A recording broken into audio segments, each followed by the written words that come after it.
العاشرة مساء بتوقيت أسمر المحل أينما كنتم أيها السادة والسيدات. من الفضاء الإثري نحييكم ونقدم لحضراتكم نشرة أخبار هذا المساء، أستهلها معكم أنا عبد الله محمد علي بالعناوين.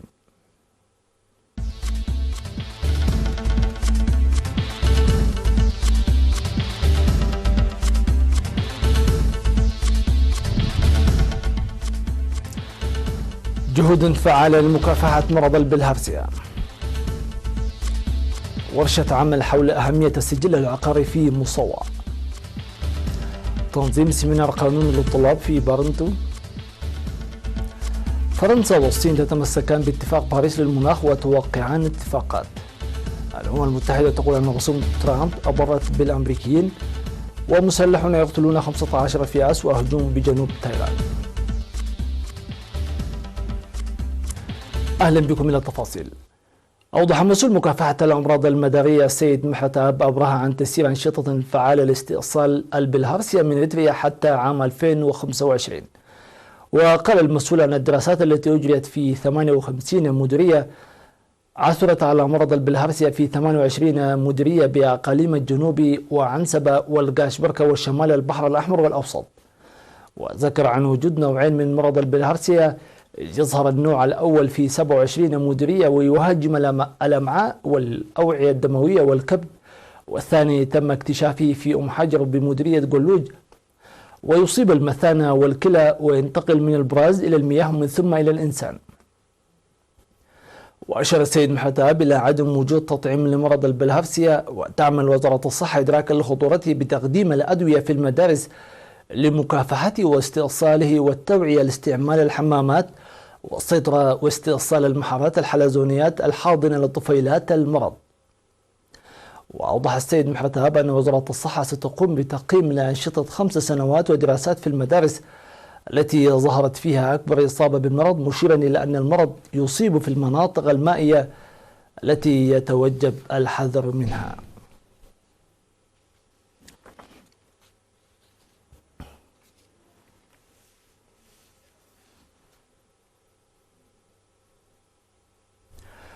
عقدت بمدينة مصوى في 5 نوفمبر الجاري ورشة عمل تركزت حول أهمية السجل العقاري والموثق العام.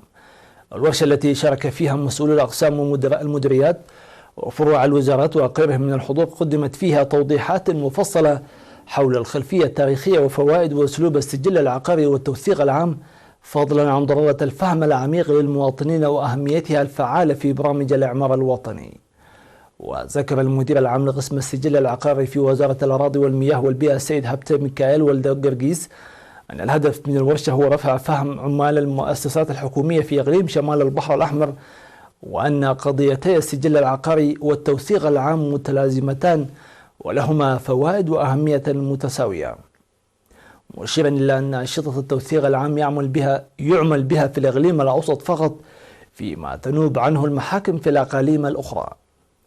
وقدم المشاركون بدورهم آراء بناءة من ضمنها تنظيم سيمينارات لرفع معرفة المجتمع المدني في المجال وتسجيل العقارات غير المسجلة وغيرها من المقترحات. وألقى حاكم إقليم شمال البحر الأحمر العميد تخلل بسو كلمة الختام أوضح فيها أهمية الورشة في مضاعفة الإنتاج الإقليمي والوطني، مؤكدا جاهزية إدارته للعمل الدؤوب لتوسعة وتقوية السجل العقاري.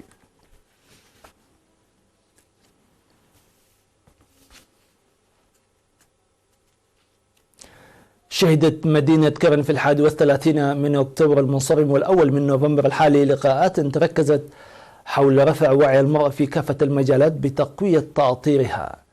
وفي اللقاءات التي نظمها الاتحاد بمناسبة الذكرى ال40 للمرأة شاركت فيها موظفات المؤسسات الحكومية وطالبات الصف 11، أوضح بإسهاب دور المرأة التاريخي في القضية الوطنية. وألقت مسؤولة المرأة في الإقليم السيدة أمنة حسن كلمة دعت فيها المرأة للاستفادة الجيدة من الفرص التعليمية والمهنية المتاحة لهن وتعزيز إسهاماتهن في كافة المجالات.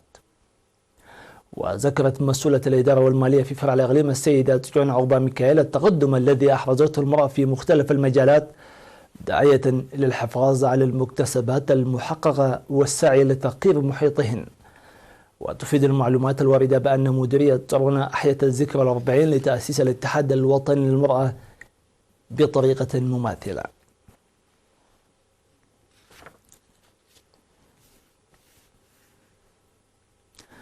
أكد مدير مديرية قرورة السيد إدريس علي أن عملية تجميع القرى في مديرية قرورة الجارية منذ سبتمبر الماضي تحقق نتائج مرضية. وأوضح في الاجتماع الذي عقدته اللجنة المشكلة على مستوى المديرية أن الوعي المرتفع للسكان بأهمية التجمع ساعد في عملية الاستعداد لتنفيذ المهمة، وقد تم التوصل إلى تفاهم ليكون التجمع في أراك وحليبات وأفلاق وقرات. وأشار إلى العمل أيضا إلى جانب تجميع القرى لرفع المشاركة في مائدة التعليم. نظمت الشرطة في إقليم القاشبركة سيمينارات قانونية في مدينة بارونتو لرفع معرفة الطلاب في كافة المراحل الدراسية من المدارس ما قبل النظامية وحتى المرحلة الثانوية. وأشار مسؤول شرطة القاشبركة الرائد هبت قابر إلى أن الهدف من السيمينار الذي نظم لأكثر من 12,000 طالب في الفترة من 22 من أكتوبر المنصرم وحتى 5 من نوفمبر الحالي هو رفع الوعي القانوني للشباب وخاصة الأطفال والطلاب. وأوضح الرائد هبتي بأن الإقليم شهد خلال الأشهر ال9 الماضية أكثر من 2660 مخالفة مرورية راح ضحيتها 12 شخصا وخسائر مادية تقدر ب1.3 مليون نخفة. من جهته قال سكرتير الشرطة في الإقليم السيد ياسين محمد أن الإقليم ظل يشهد يومين حوادث مرورية ناجمة عن إهمال وقصور المشاة والمركبات، وبما أن عدم معرفة قوانين المرور لا تعفي عن المساءلة يجب على الشباب والطلاب المساهمة بفعالية في تقليل المخالفات والحوادث المرورية ورفع وعيهم.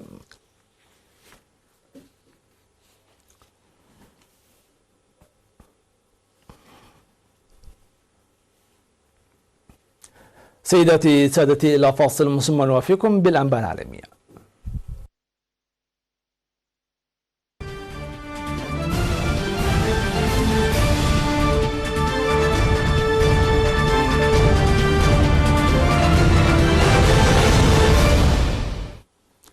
أهلا بكم من جديد. أكد الرئيس الصيني شي جين بينغ ونظيره الفرنسي إيمانويل ماكرون أن لها عودة عن اتفاق باريس للمناخ الذي انسحبت منه الولايات المتحدة رسميا هذا الأسبوع. وأعربت قوى عدة عن أسفها وقلقها بعدما مضى الرئيس الأمريكي دونالد ترامب قدما بعملية الانسحاب رغم تزايد الأدلة على تداعيات التغير المناخي.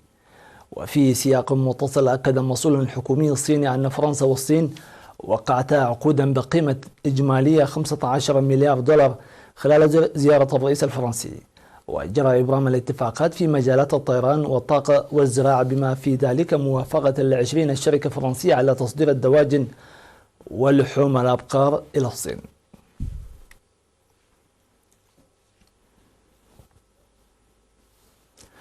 قال مسؤولون أمنيون أن مسلحين يشتبه بأنهم انفصاليون اقتحموا نقطة تفتيش أمنية في جنوب تايلاند وقتلوا ما لا يقل عن 15 شخصا بينهم شرطي والعديد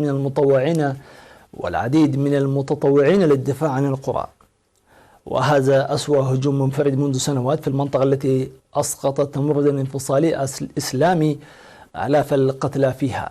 واستخدم المهاجمون المتفجرات ونثروا المسامير على الطرق لتعطيل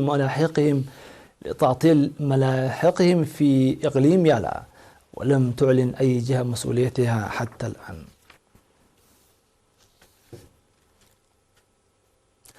أظهرت دراسة للأمم المتحدة أن حرب التجارة بين أكبر اقتصادين في العالم خفضت واردات الولايات المتحدة من السلع الصينية أكثر من الربع بما يعادل 35 مليار دولار في النصف الأول من العام الحالي، ورفعت الأسعار للمستهلكين الأمريكيين. وتخوض بكين وواشنطن نزاعا تجاريا منذ 16 شهرا، لكن ثمة آمال في إمكانية توقيع اتفاق أولي سيخفف حدة الأزمة بعض الشيء هذا الشهر. وفي حال فشل ذلك فإن جميع واردات الولايات المتحدة من السلع الصينية التي تتجاوز قيمتها 500 مليار دولار قد تتأثر. وتفيد الدراسة الصادرة عن المؤتمر الأمم المتحدة للتجارة والتنمية بأن واردات الولايات المتحدة من السلع الصينية الخاضعة للرسوم تراجعت إلى 95 مليار دولار بين يناير ويونيو من 130 مليار دولار في الفترة ذاتها من عام 2018. وقرب بعيدا عن المليارات ف100 مليار دولار قد يكسبها الاقتصاد العالمي سنويا لينجح أصحاب العمل في تشجيع العاملين على اتباع القواعد الإرشادية لمنظمة الصحة العالمية فيما يتعلق بممارسة الرياضة حسب ما كشفت دراسة علمية حديثة. وقال أصحاب الدراسة أن تحسن الاقتصاد سينجم عن تراجع معدل الوفيات، بمعنى الإبقاء على عدد أكبر من العمالة على قيد الحياة ومساهمتهم في الاقتصاد لفترة أطول، وكذلك عن تراجع عدد أيام الإجازات المرضية.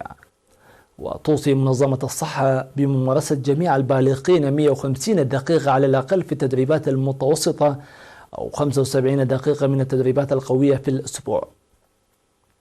ووجدت المنظمة في دراسة أعلنت نتائجها العام الماضي أن حوالي 40% من البالغين في الولايات المتحدة و36% في بريطانيا و14% في الصين يمارسون قدرا بسيطا جدا من التمارين الرياضية.